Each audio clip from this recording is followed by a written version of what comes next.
Hormuz దగ్గర భారత నౌకలు క్షేమంగా ఉన్నాయని కేంద్ర పెట్రోలియం మంత్రిత్వ శాఖ అధికారులు తెలిపారు. ఎల్పీజీ విషయంలో ఆందోళన వద్దని అన్నారు.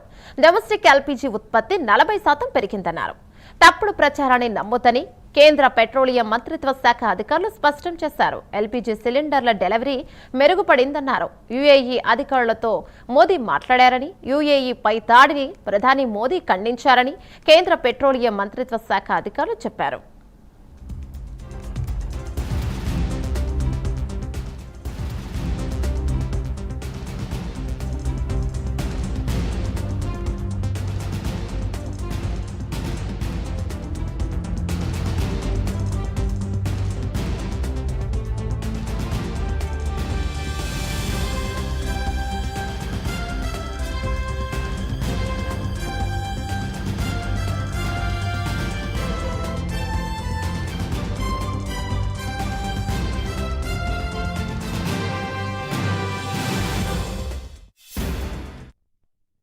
So the first question was about aviation turbine fuel. We have sufficient stocks of aviation turbine fuel, and no price increase has been done by the oil marketing companies.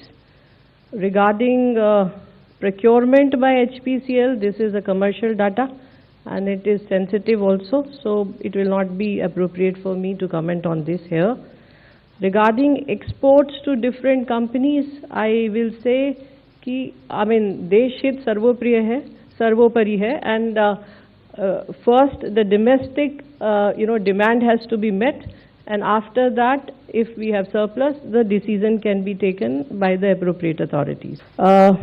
Crude basket, yes, it is very rightly said. Crude basket, हमारा crude procurement price has increased. International price has increased, so it is impacting us also, but till now there is no increase in the prices of.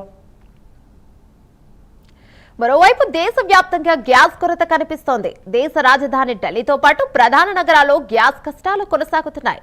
Gas కొరతతో హోటళ్లు, రెస్టారెంట్లు మూతపడుతున్నాయి. మరికొన్ని చోట్ల పరిమిత సంఖ్యలో నడుస్తున్నాయి. పరిస్థితి ఇలాగే ఉంటే తమ ఉపాధి కోల్పోవాల్సి వస్తోందని హోటళ్లు, రెస్టారెంట్లు నిర్వాహకులు చెబుతున్నారు. ప్రభుత్వమే ఈ సమస్యకు చెక్ పెట్టాలని అంటున్నారు.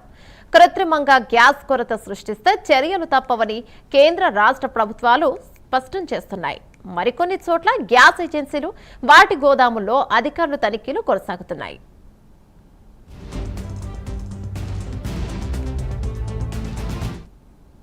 East of the state of Hormuz में कोई वेसल्स थे, उनका मूवमेंट हो रहा है, और स्पेसिफिकली अभी जैसा लास्ट हमने चेक किया वहाँ पे 3 वेसल थे, और कल मैंने एक वेसल का नाम भी लिया था जो मूव करके इंडिया पहुंचा भी था.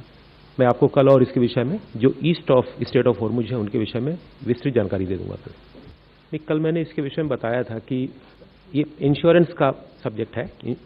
War risk premium is actually additional war risk premium बोलते हैं इसको, और ये जानकारी है कि अब ये इम्पोज हो रहा है. नॉर्मल कोर्स में ये बहुत कम होता है, 0.01% या 0.02%, बट जब वॉर की सिचुएशन आती है तो उसका परसेंटेज, अगर यदि ये जहाज उस वॉर रिस्क एरिया में एंटर कर रहा है या वहाँ पे वॉयज कर रहा है किसी शिपिंग लाइन को किसी स्पेसिफिक इंश्योरेंस से, हम कम्युनिकेट करेंगे, बट सब मार्केट प्ले है इसके अंदर.